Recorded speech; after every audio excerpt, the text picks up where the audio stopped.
If you watched my thoughts on the 2009 Avatar, you know that I didn't care much about the sequel's release. I like the installment fine, I just don't hold it to such a high regard as I noticed some people do.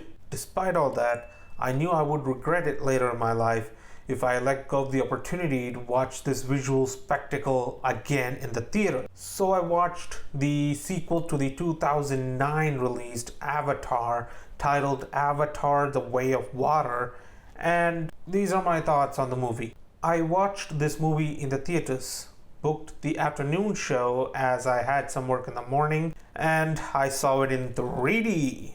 This movie is a visual masterpiece. You can just tell by watching it that James Cameron put in a lot of time and effort to make this film as visually appealing as possible. In this film, the majority of the screen time is spent with the reef people called the Metacaina after they give Sully and his family refuge after the humans invade their home, the forest. A huge chunk of the first half is spent exploring the Metacaina's way of life and the creatures that inhabit the water. I liked this part of the movie, and the visuals did an excellent job at adding depth and scale to the world of Pandora. I did feel the length, and I did feel that the run time of the movie could have been a bit shorter. There were a few scenes that I felt could have been opted out or was a bit extra. I understand that James Cameron wants us to re-explore Pandora and take his time introducing us to a new way of life on the planet, but the runtime does get to you. Not a major issue with the film, but a minor inconvenience. The action scenes are very well done. There's way more tension and thrill in the action scenes in this film compared to the first. The climax scene, I feel, is leaps above what the first film offered and is the highlight of the film. The way the film depicted the support of one's family, with the parents supporting their children and vice versa, especially during the war at the climax, is executed very well.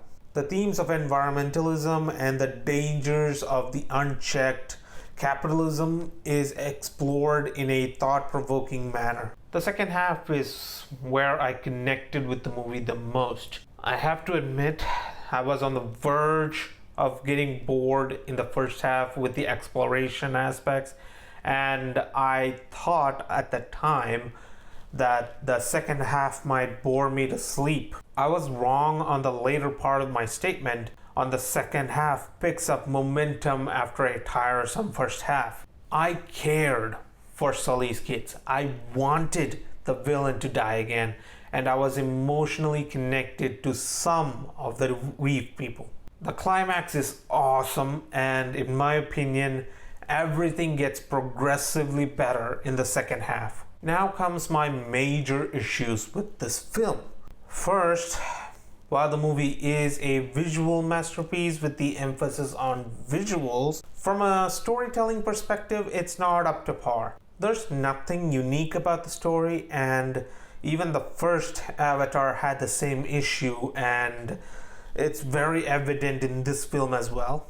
It's another save the environment story with a family angle added to it. It's not a below average story, but those who are expecting better storytelling than the first should lower their expectations before watching this installment. Second, I didn't care for the return of Stephen Lang as Colonel Miles Quaritch, who is again the villain. This movie even hints at him being the villain in the third installment as well. This is one of the reasons I was fed up with the Michael Bay Transformers franchise.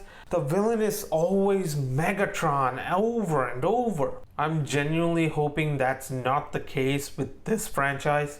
While I did want his character to die again, I just didn't give a damn when he showed up. Last but not least, I didn't like that Neytiri was sidelined up until the climax. She was pushed to the background and was not involved in any of the decision making.